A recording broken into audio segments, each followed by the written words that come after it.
Boruto manga je krenula sa redovnim izbacivanjem na mesečnom nivou u Shonen Jump magazinu 9. jula 2016. godine, a za njegovu anime adaptaciju nije bilo puno vremena za čekati jer se za manje od godinu dana ona krenula emitovati. Sa ovim na umu, danas ćemo prokomentarisati oba izdanja i pokušati da odgonetnemo misteriju zašto je Boruto zapravo jako loš naslov. Tako da, ako ti se bude svidao video, cijenio bih da ga podeliš sa drugim ljudima, značilo bi mi. Također, pre nego što počnem, želim istaći da cilj ovog klipa nije da vam nametnem svoje mišljenje ili da vam pokvarim utisak o samom serijalu, već samo da vam pokažem neke greške koje su se vrlo malo spominjale na našoj sceni, a gotovo svi pričaju za sranje. Tako da, krenimo.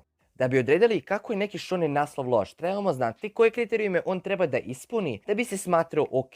Prvi kriterijum koji treba da ispuni jesu likovi. Šta mislim pod time? Pa pre svega svaki anime manga naslov mora imati protagonistu koji mora imati svoj jasan cilj, način razmišljanja i da bude na njemu glavni fokus. Ali pre svega toga lepo prezentovan način kako je došao do određenih dostignuća. Pored protagoniste moraju postojiti i likovi oko njega koji će biti sa, protiv ili ipak neutralni.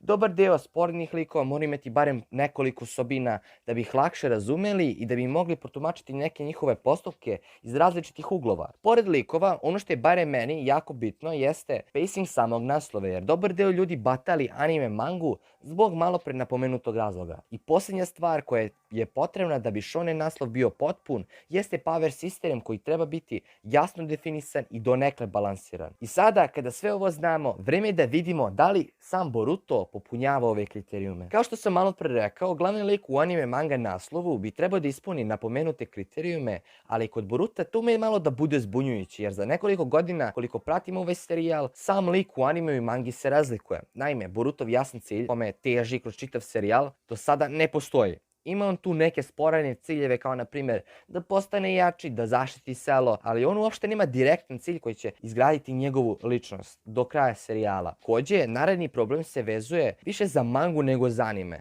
a to je fokus serijala prema Borutu. Kao što znate, sama manga je ograničena sa osrednjim brojem strana, ali i mesečnim izlaskom u Shonen Jumpu. Problem koji se ovdje primećuje je malo skriven. Kodachi je pisao mangu do dela sa Byron modom. Do tog momenta fokus prema Borutu i Kawakiju je bio stavljen sa strane i bio prebačen na Naruto i Sasuke koji su maltene uvijek bili u centru pažnje. I tek nakon što je prošlo više od 50 poglavlja od mangi koje bi trebali imati više od 100 chaptera, na Boruto i Kawaki su počeli da budu u glavnom fokusu ove priče. Što ako se slažete i nije baš logično, a ni normalno. Pored Boruta tu su i ostali članovi tima 7, Kawaki, Mitsuki i Sarada. Mitsuki i Sarada imaju identične probleme u mangi i animeu kao Boruto, dok je Kawaki ovdje najbolje napisan među članovima tima 7. Njegov karakterni razvoj se jasno vidi od njegovog dolaska pa do današnjih poglavlja, kao i kod Boruta. Posjeduje jasan cilj za razliku od njegovog rivala i možeš ga gledati iz više uglova. A što se tiče drugih likova, ostale ninja neću ni da komentarišem, nebitni su i tačka. Jedini likovi za koje imam nade da će biti nešto od njih jesu Kod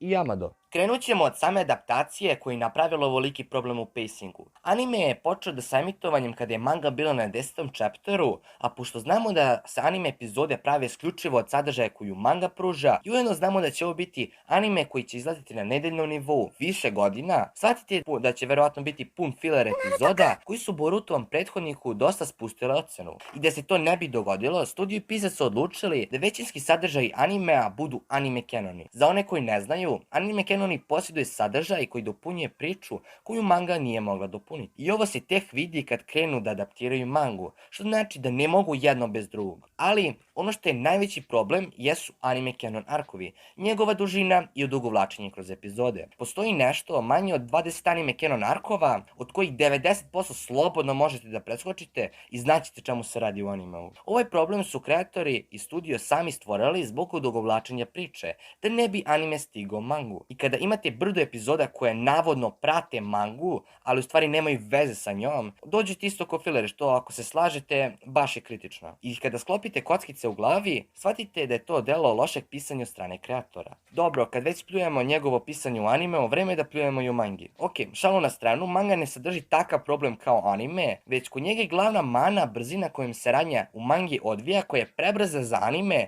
ali ujedno i prespora jednomesečnu mangu. Skorije sam rekao da je Kodachi pisao mangu do dela sa Byron modom, pa je kasnije njegovu mangu preuzeo Kishimoto. Problem koji se ovdje primećuje jeste način na koji pišu obojica. Kodachi je pisao da do 50. chaptera da bude radnja brza, dok Kishimoto detaljnije radi, ali ujedno i dosta sporije, što dovodi do problema koji se sada viđa, a to je da chapteri budu prekratki i da se u njima ne otkrije gotovo ništa puno. To nam pokazuje samo da će vjerojatno ovaj serijal imati preko 100 chaptera.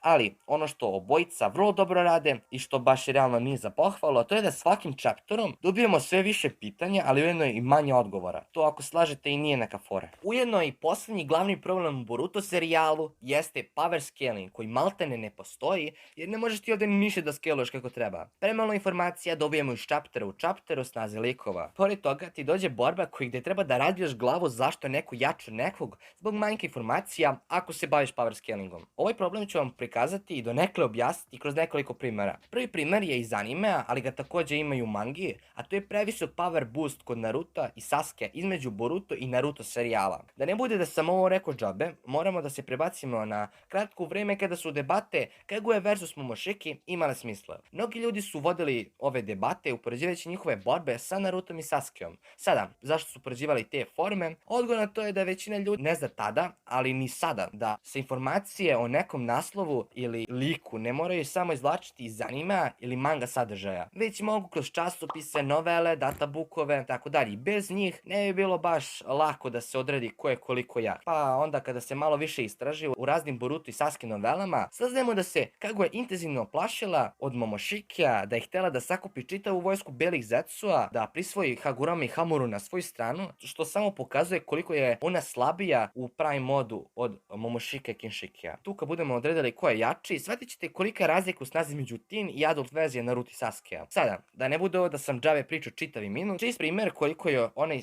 scan poremetio pogled na Boruto scan. Znači, znamo da je Momoshiki jači od Kaguye, Kinshiki također, a da je Fusen Momoshiki jači od Momoshikija, Kinshikija i Kaguye. U power scalingu, ono što je pored informacije podjednako bitno jesu dostignuća koje likovi dostignu u toku borbe. S ovim na umu, svaki lik koji radi neki blok, udarac ili neki kontakt sa Fusen Momoshikijem ili Kinshikijem se može smatrati da je potencijalno jači od Prime Kaguye i to za više puta. Bukvalno možete uzeti novih 4 Kageja i da argumentovno zaustavljate neistomišljenike po Discordu i nećete omašiti. Ne morate čak ni sve da izaberete, već je dovoljno samo jednog i da troll povećate na maks. Dobro, šalu na stranu, ali znate li šta ispada smešnije od činjenici da je Likuša, koja je predstavljena kao čisto uništitelj, slabija od običnog Kageja?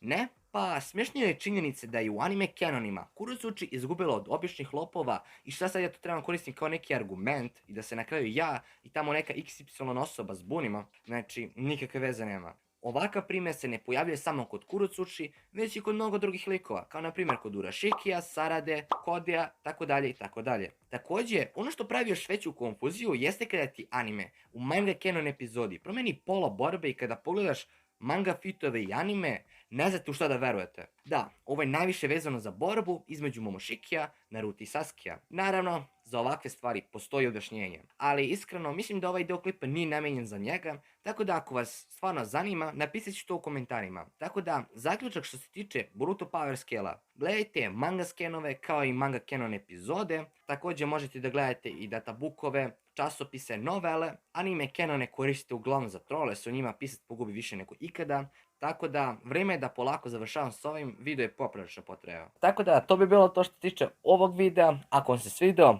lupite like kao i share na video, napišite u komentarima šta mislite o njemu i da li vam se svidio, a ja bez da obećam ništa, samo ću da odjavim video jer sam shvatio da od mog obećavanja na community postovima ću popiti koronu verovatno, tako da do sljedećeg viđenja, pozdravljam vas vaš srpski Kirby. Ćao! Hvala svima koji su gledali video, hvala i ostavite like i subscribe.